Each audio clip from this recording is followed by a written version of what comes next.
5 নম্বর উটখালী union BNP 9 নম্বর word কর্তৃক আয়োজিত আজকের এই ইফতার অনুষ্ঠানে সম্মানিত সভাপতি 9 নম্বর ওয়ার্ড বিএনপির সম্মানিত সভাপতি শ্রদ্ধেয় জামাল উদ্দিন, আমাদের মাঝে প্রধান অতিথি হিসেবে উপস্থিত আছেন বাংলাদেশ জাতীয়তাবাদী দল বিএনপি কেন্দ্রীয় কমিটির সাবেক দপ্তর সম্পাদক, সাবেক ছাত্রদল নেতা, সাবেক সংসদ সদস্য, শাসার উন্নয়নের রূপকার, শাসার গণমানুষের মঞ্জিত জননেতা জনাব রফিকুল হাসান দেবটি, আমাদের মাঝে উপস্থিত আছেন শাসা উপজেলা বিএনপি যুবদল, ছাত্রদল, স্বেচ্ছাসেবক দলের নেতৃবৃন্দ, আমার সামনে উপবিষ্ট উটখালী ইউনিয়নের 9 নম্বর ওয়ার্ডের যুবদল, ছাত্রদল, বিএনপি ও অঙ্গ সংগঠনের নেতৃবৃন্দ, আপনাদেরকে জানাই শাসা উপজেলা যুবদলের পক্ষ থেকে সংগ্রামী শুভেচ্ছা ও বিপ্লবী অভিনন্দন।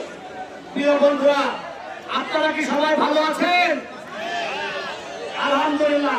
আরো ভালো থাকতে চান? আরো যদি ভালো থাকতে চান তাহলে এই বাংলাদেশের জাতীয় সংসদ নির্বাচনের বিকল্প কিন্তু অন্য কোনো কিছু নাই। যদি ভালো থাকতে চান, আগামী জাতীয় সংসদ নির্বাচনে বিএনপিকে ক্ষমতায় বসানোর কিন্তু অন্য কোনো বিকল্প নাই। যদি আপনারা ভালো থাকতে চান, এই সরকার ধানের শীষের প্রার্থী নিয়ে যে নেতা আমাদের সামনে দেশটাকে এবং খালেদা জিয়া তারেক রহমান দিবেন, তাকে বিজয়ী করা ছাড়া কিন্তু আমাদের কোনো গণতন্ত্র নয়। আর যদি আমরা আমাদের সিদ্ধান্ত থেকে ভুলে যাই, তাহলে কিন্তু আজকে